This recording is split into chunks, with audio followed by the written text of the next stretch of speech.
రొయ్యల చెరువులో రొయ్యలు మనకి వేరియేషన్ అయితే రావడం అయితే జరుగుద్ది.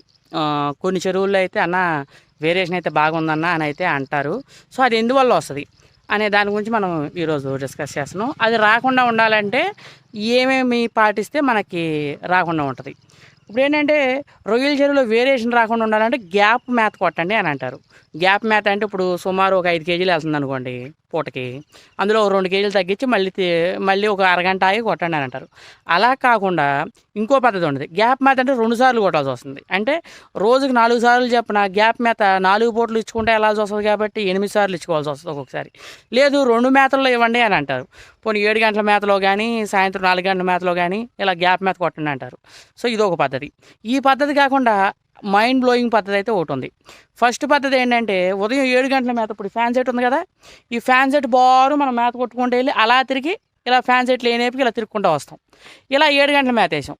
10 గంటల మేత అప్పుడు ఈ ఫ్యాన్ సెట్ లేని బారు వేసుకుంటూ వెళ్ళి ఇలా తిరిగి ఈ ఫ్యాన్ సెట్ ఉన్న ఏపుకి రావడం అయితే జరుగుద్ది. అంటే ఆపోజిట్ సైడ్ కొట్టుకుంటే వెళ్తాం.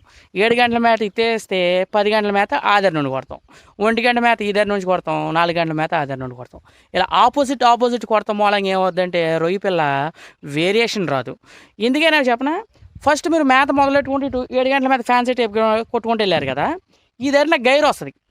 ఆ దరికి వచ్చేసరికి సన్నం ఉండిపోద్ది. సో, ఇప్పుడు మనం సన్నాన్ని సైజ్ తేవాలంటే 10 గంటల మేత అటు నుంచి కొట్టుకోవాలి. అలా కొట్టుకుంటే మీ చెరువులో రొయ్య వేరియేషన్ అయితే రాదు. ఇది నాకు ఒక సీనియర్ ఎక్స్పర్ట్ చెప్పాడు. ఆ రోజు నుంచి నాకు ఈ రోజు వరకు ఇప్పటికి 5 క్రాపులు తీశాను. 5 క్రాప్‌లో సక్సెస్ లేదు. ఇది 6వ క్రాపు. ఈ క్రాప్ అన్నా సక్సెస్ రావాలని దేవుడిని కోరుకుంటున్నా. నాకైతే వేరియేషన్ లేదు. సో, నేనెప్పుడు ఇలా కొడతా మేత. ఇటు కొట్టి అటు, అటు కొట్టి ఇటు కొడతా. సో, ఇలా కొడతం మూలంగా వేరియేషన్ అయితే ఉండదు. సో, ఈ టిప్ గాని మీకు ఉపయోగపడితే వాడుకోండి. ఎలా అనిపించిందో కింద కామెంట్ రూపంలో తెలియజేయండి. వేరియేషన్ రాకుండా ఇంకేమైనా టిప్స్ ఏమైనా ఉన్నాయో అవి కూడా చెప్తే దానికి సంబంధించి కూడా వీడియోస్ అయితే చేయడమే జరుగుద్ది.